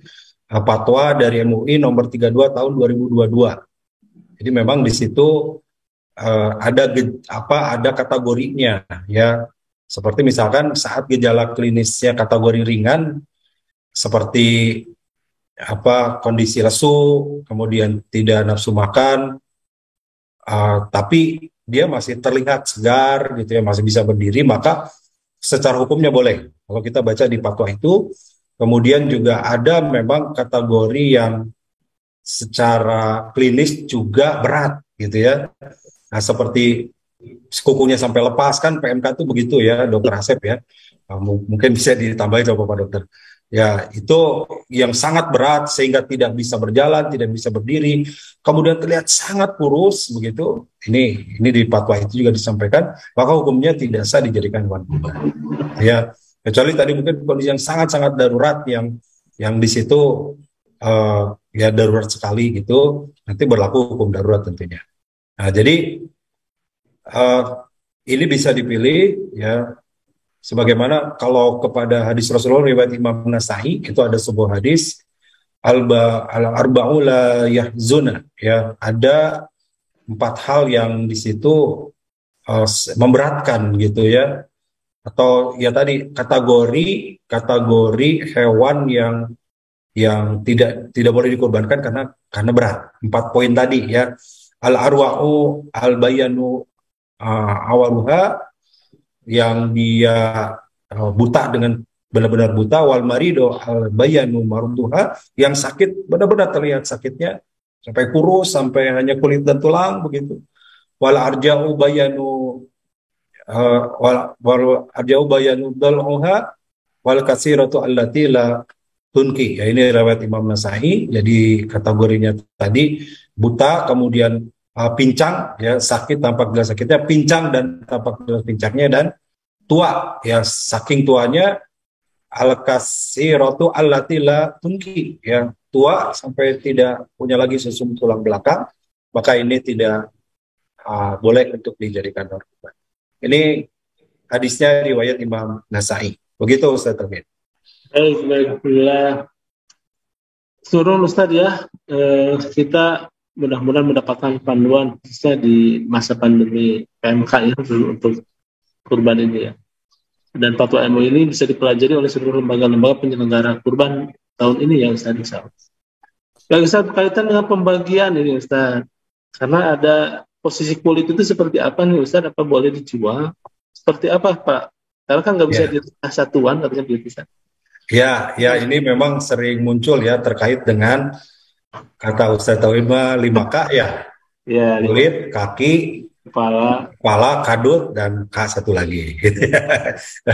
Bagaimana dengan kulit? Jadi ada hukum tentang hak pembagian atau penerima kurban ini ya, tentang terkait juga dengan kulit hewan kurban. Apakah ini boleh dijual atau seperti apa ya.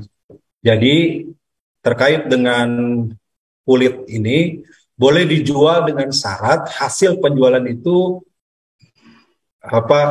dibagikan dulu ya, kemudian oleh pemiliknya dijual, itu udah jelas, itu boleh gitu ya. Artinya kalau kulit ini nih jatah 3 orang, sudah dibagikan, itu lebih baik, itu yang terbaik sebenarnya dari pembagian kulit, ya. Dijatah atau 2 orang, maka oleh 2 orang itu dijual, kemudian uangnya dibagi 2, udah hak mereka. Tapi bagi 3 orang, kemudian dijual oleh pemiliknya, hak mereka, hak penerima bagian dari kurban. Karena sebaiknya tadi anggota dari binatang kurban itu harus dibagikan sepenuhnya, semuanya, gitu ya. Dibagikan kepada yang mustahik. Mustahiknya siapa? Kita udah bahas. Ada 3 kategori. Bisa dari sohibul kurban, ya, muqarrib pekurban, fakir miskin, dan atau yang ketiga, sepertiganya adalah tetangga, saudara, kerabat untuk mendekatkan tali ukhuwah persaudaraan. Nah, ada juga yang membolehkan dijual dengan syarat. Jadi hasil penjualan itu disedekahkan untuk duafa. Artinya kan duafa itu juga penerima kurban. Jadi ini teknis saja, kalau ada dan memungkinkan, kalau mau misalkan panitia menjual tapi diberikan kepada penerima kurban. Jadi si penerima menerima dalam bentuk uang, itu boleh, ya. Ini menurut mazhab Hanafi, kemudian Imam Ahmad, Abu Sur, dan juga di antara pendapat Imam Syafi'iyah. Itu boleh, ya. Dalilnya misalkan ada dalam kitab Naulul Autor, ya. Yasrofu samanhu musriful udhiyah, gitu ya. Jadi dijual kemudian diberikan tetap kepada penerima kurban hasil penjualannya, ya. Jadi dijual tapi ini mau untuk masjid aja, masjid itu bukan penerima, atau dijual untuk upah penyembelih. Nah ini apalagi tidak boleh, ya, tidak boleh dijadikan upah. Tapi diberikan kepada penerima, kepada fakir miskin yang menerima duafa, nah itu boleh, begitu, ya. Ibnu Qayyim mengatakan, waqala Abdullah Hamdan fi riayatihi yajuzu bai'u juludiha wa sawaqitiha wa ra'siha wa sadaqati bisa menindalika nasun alaihi, ya. Ini kata Imam Ibnu Qayyim itu, ya, boleh menjualnya, yajuzu bai'u juludiha, ya, dibolehkan menjual kulitnya, kemudian wa ra'siha atau kepalanya, wasadaqatun bisa menindalika, dan disedekahkan dengan harga itu. Jadi artinya uang dari penjualan itu disedekahkan kepada fakir miskin. Ini dibolehkan, gitu ya. Nah, sedangkan menurut Malikiyah, Syafi'iyah, Imam Ahmad dan pendapat yang masyhur sebagaimana zahirnya, maka baiknya memang kulit itu diberikan kepada penerima kurban langsung dan dimanfaatkan. Jadi tadi ada 2 pendapat, ya, terkait ini. Nah, sumber perbedaan ini adalah juga beberapa hadis terkait dengan ada juga larangan menjual kulit, ya. Man ba'a bil jaldin udhiyah fala udhiyah lahu. Siapa yang menjual kulit kurban itu, maka tidak ada kurban baginya. Ini hadis riwayat Imam Hakim, ada dalam riwayat Imam Ahmad, wastami'u bi juludiha wala tattabi'uha, ya. Bagikanlah kulitnya itu dan jangan dijual. Nah, jadi kalau pilihan yang maslahat yang mana, silakan, gitu ya. Tentu kalau mengikuti sunnah dan mayoritas adalah dibagikan langsung. Tapi kalau ternyata pada kondisi tertentu melihat bagi duafa itu lebih maslahat, ada duafa yang sangat butuh bantuan, maka dijual oleh panitia, diberikan uangnya sebagai bentuk hak dia sebagai penerima kurban, silakan, gitu ya. Tapi kan udah dikasih uangnya dari kulit, dia dikasih lagi 2, ya boleh, tidak apa-apa. Yang jelas kita berikan kepada duafa itu sebagai hak dia, penerima dari jatah dari kurban tersebut. Begitu Ustaz Tauhid, ya. Mudah-mudahan nanti rekaman yang sangat clear nanti kita sampaikan juga kaitan dengan pertanyaan-pertanyaan tentang kulit ini, Ustaz, ya. Insya Allah dibagikan semua. Jadi boleh dibagikan kepada mungkin beberapa orang, ya Ustaz, ya. Kan kulit kalau direcah juga, tapi kalau kulit domba kurang bagus, ya Ustaz, ya. Monitor Ustaz Mulyadi, nampaknya masih nge-freeze. Oke, baik. Ustaz, lanjut. Agak tidak stabil ini internetnya. Siap-siap. Ini dari Abu Samil, Ustaz. Kalau kurban izin bertanya, dikemas dalam kaleng agar lebih lama kemanfaatannya. Disembelihnya di hari H kurban, namun karena proses pengalengan perlu 3-5 hari dan pembagiannya setelah hari tasyrik. Seperti ini diperbolehkan atau tidak, Ustaz? Oke, baik. Bagaimana kurban dengan olahan ya? Jadi sekarang kan dengan teknologi bisa diolah, bisa dalam bentuk kornet, bahkan setahu saya ada dalam bentuk rendang begitu ya, sudah dalam bentuk kaleng begitu, boleh ya dengan syarat selama satu ya disembelihnya tetap di hari Idul Adha atau hari Tasyrik. Jadi disembelihnya tetap pada tanggal 10 atau kalau tidak tanggal 10 di tanggal 11 sampai 13. Itu satu. Yang kedua, tentu melihat ada kemaslahatan. Artinya didistribusikan dalam bentuk daging olahan tersebut itu lebih bermanfaat. Nah, lebih bermaslahat, lebih maslahat khususnya pada penerima duafa. Ya, misalkan duafanya agak jauh nih, kita di kota. Kalau kita salurkan hari ini ke tempat yang jauh, bisa busuk di jalan, maka diolah dulu. Nah, tentu ini jadi lebih baik ya, artinya lebih maslahat dari sisi kebermanfaatan. Yang kedua, yang ketiga, memenuhi ketentuan fikih kurban. Ya, ketentuannya bagaimana? Di antaranya tentu tadi ya penyembelihannya harus pada waktunya.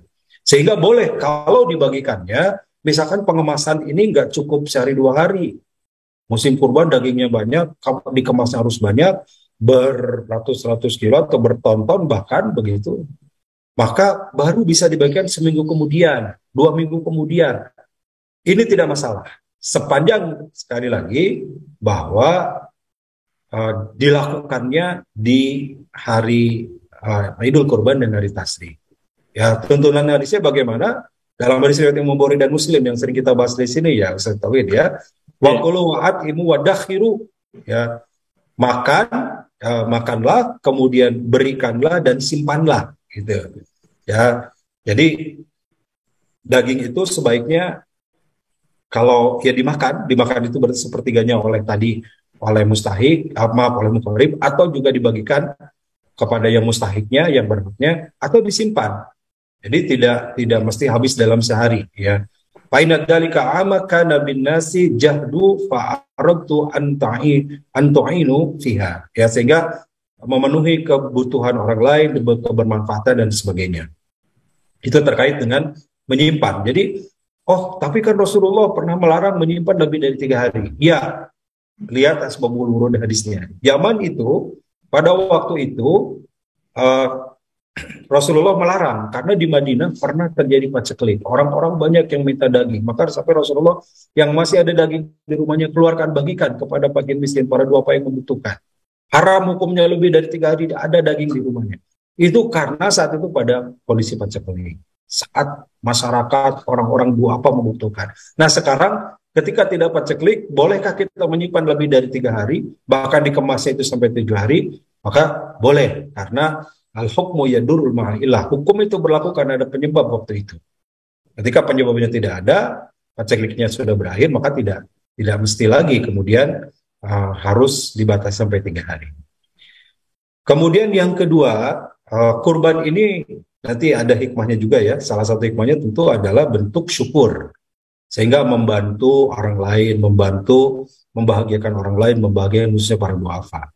Nah, ini ketentuan kedua. Jadi boleh dikemas, boleh. Ini lebih kemaslahatan para duafa. Kemudian juga tentang pengawetan dan pendistribusian ini, Ustaz Tauhid ya, ini juga bagi para panitia semuanya, ada di Fatwa MUI nomor 37 tahun 2019. Ini ada ya, tentang pengawetan dan pendistribusian daging dalam bentuk olahan. Jadi MUI sudah mengatur di fatwa tersebut dibolehkan, gitu ya, dengan ketentuan tadi. Ketentuannya satu, disembelihnya di Idul Adha dan hari Tasyrik, kemudian dibagikannya boleh, dan lihat kepada nilai kemaslahatan. Kalau dikemas kemudian jadi tidak maslahat, malah justru dengan dikemas dagingnya buruk, tidak terdistribusi dengan baik, dan seterusnya, maka itu pun tidak dianjurkan. Nah, tapi tentu saja panitia kurban atau penyelenggara kurban melakukan hal itu, insya Allah berniat maslahat, sehingga manfaatnya lebih luas. Itu juga yang kalau tidak salah Data Peduli juga ada programnya ya, Ustaz Tauhid? Iya, untuk korporasi tertentu, Ustaz. Oh, ada ya, korporasi karena tertentu. kita memang fatwanya ya, maklumatnya dari DPS itu disembelih dengan dagingnya dan dibawa dengan dombanya. Iya. Itu. Tapi kalau ada beberapa korporasi yang memang kerjasama besar ya Ustaz, kerjasama besar ya, dan memang dikemas, kita ada mitra yang memang untuk pengalengan atau pengolahan yang tadi Ustaz sampaikan. Demikian ya. Insya Allah kita dapati Ustaz ya, terutamanya memang disembelih langsung dengan ininya ya Ustaz ya. Pertanyaan dari Risma Nawati ini, yang kaitan dengan makan daging itu diperbolehkan tadi ya, atimu ya Ustaz, makan kemudian dibagikan dan dahiru didengdengkan atau bahasa itu ya begitu ya, dikalengkan atau memang disimpan ya untuk beberapa tahun atau beberapa hari kemudian. Jadi alhamdulillah pertanyaan Abu Samil tadi terjawab ya Ustaz, jadi diperbolehkan selama tadi syarat-syaratnya sama Ustaz tadi disampaikan, dilaksanakan di hari Dzulhijjah, hari Nahar dan Tasyrik ya. Ini ada pertanyaan sederhana ini Ustaz. Kalau hari Tasyrik itu apa katanya Ustaz ya? Oke. Hari Dzulhijjah itu seperti apa maksudnya? Ya. Berapa lama? Jadi bagus, pertanyaan yang penting sebenarnya. Betul. Tidak semua memahami. Kita harus paham hari Tasyrik itu apa. Ya. Jadi ada disebut dengan Yaumun Nahar tanggal 10 ya, disebut dengan Yaumil Udhiyah, hari penyembelihan, atau Yaumil Adha, Idul Adha. Nah ini saya kira udah masyhur ya, walaupun lebih terkenal di kita dengan istilah kurban. Ya, kurban itu dikata koroba, sebenarnya secara arti bahasa mendekatkan diri kepada Allah. Apapun sepanjang kita upaya mendekatkan diri kepada Allah, taqarrub ilallah, itu namanya kita berkurban. Ya, salat itu adalah kurban sebenarnya, taqarrub ilallah. Zikir taqarrub ilallah. Tapi spesifik kurban di Yaumul Nahar adalah mendekatkan kepada Allah dengan hirokidam, dengan menyembelih binatang, gitu. Itu tanggal 10 disebut Yaumul Nahar. Nahar juga artinya sama, penyembelihan. Disebut udhiyah. Udhiyah itu menyembelih binatang kurban. Nah, tanggal 11-12 disebut hari Tasyrik. Tasyrik itu dari kata syaraqah. Ya, ada masyrik wal maghrib. Masyrik itu barat. Kalau kita tadi pagi-pagi dari jam 5 sampai jam setengah dari subuh, setengah jam 6 kita sholat syuruk, sholat isyraq, itu hampir sama. Tasyrik itu artinya terbit, gitu ya, terbit dari timur. Nah, kenapa disebut hari-hari terbit, hari-hari muncul, hari-hari berbangkit gitu? Hari Tasyrik itu bagi jemaah haji setelah tanggal 9 wukuf di Arafah, dilantik menjadi haji tanggal 10, kemudian berhari raya dengan Yaumul Naharnya, dengan Yaumul Udhiyah, menyembelih binatang kurban, kemudian melakukan tawaf ifadah dan jumrah Aqabah, maka tanggal 11 sampai 13 itu adalah hari-hari berbangkit. Hari-hari hidup baru. Karena setelah dilantik jadi haji tanggal 9-10, sudah dihapus segala dosanya. Bersih segala dosanya. Maka hidup baru muncul. Nah, disebutlah hari Tasyrik. Ya. Muncul, terbit lagi kehidupan baru. Amal-amalnya nol lagi. Dosanya. Amal-amalnya masih sangat suci, tidak ada dosa lagi. Maka harusnya memulai dengan hari-hari yang baru, hari-hari yang baik, amal-amal yang baik. Isilah dengan amal-amal soleh. Nah, bagi kita yang tidak berhaji, maka hari Tasyrik itu kita dapat keutamaannya, yaitu kita bersyukur menikmati nikmat Allah berupa daging kurban. Maka Rasul melarang berpuasa di hari Tasyrik. Haram hukumnya puasa di hari Tasyrik. Kenapa? Kata Rasulullah, itu adalah hari kalian untuk berbahagia, bersenang-senang. Kalau tadi Pak Ihsan menyampaikan, sampai ada satu masjid di pelosok yang makan bareng-bareng, tidak pernah ada kurban di kampung itu, lalu makan sama-sama bareng-bareng untuk menikmati daging. Itulah kebahagiaan yang muncul. Dan kebahagiaan itu kita wujudkan dengan mengkonsumsi daging, membagikan daging, makan daging sama-sama. Nyararate itu ya, ada program nyate dengan duafa, itu bagus ya, supaya kebahagiaan ini terasa. Dan tidak hanya di hari Nahar penyembelihan, tapi sampai selesai hari Tasyrik. Nah, itu maknanya, Pak. Terima kasih, mudah-mudahan menjawab pertanyaan dari Aisyah Agresita, Ustaz ya, terkait dengan masa kurban. Ada masa berapa hari di bulan Dzulhijjah begitu. Tadi Ustaz sampaikan, dan ternyata dari sisi makna terbit ya Ustaz ya, suruk ya. Ada kehidupan yang baru, masalah ya. Kita pahamnya hari Tasyrik hari makan dan minum misalnya. Ya, boleh juga. Rasul menyebutkan boleh. Itu hari makan minum berbahagia, maka dilarang berpuasa di situ ya. Hari-hari menikmati daging kurban. Padahal hari makan minuman tidak hanya tasrik Ustaz. Harinya teh dan gulai mungkin ya bahasa tasriknya ya. Ustaz, mungkin ini terakhir nih Ustaz, penegasan kembali pertanyaan kaitan hari ini kan Tarwiyah ya Ustaz. Ya. 8 Zulhijjah kalau di Mekah ya, di Saudi barangkali. Di kita masih ini. Nah, kaitan puasa Arafah, bagaimana kalau ada yang sudah sholat Idul Adha, tapi kita lagi puasa Arafah, hukumnya Ustaz. Terakhir singkat aja, ini sudah sempat dibahas di pertemuan pertama dan kedua kalau tak salah. Ya. Tanggal 3 dan 4. Boleh nanti dicek kembali Zoom ini ya. Dan YouTube-nya ada Ustaz. Tapi Ustaz boleh tegaskan di 5 menit terakhir barangkali Ustaz. Silakan. Baik. Hari ini belum tarwiyah ya Ustaz Tauhid ya. Sekarang tanggal 6 di kita,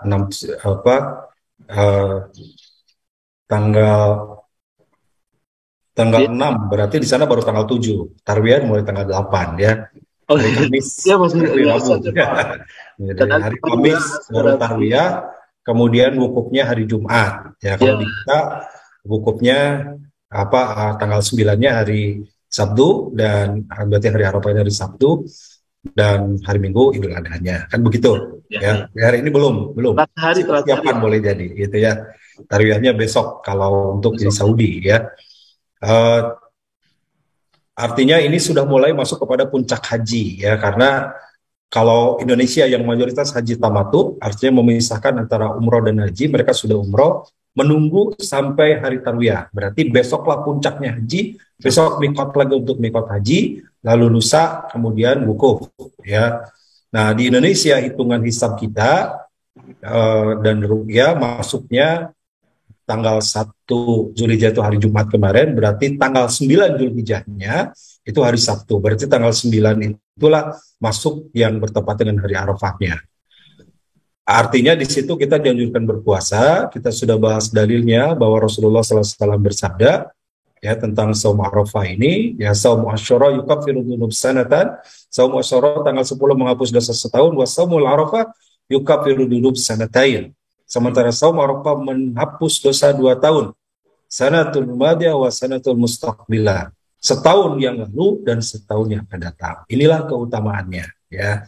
Sehingga bagi sahabat-sahabat yang mau berpuasa di bulan Zulhijjah ini ya, jangan terlewatkan puasa tanggal 9 Zulhijjah.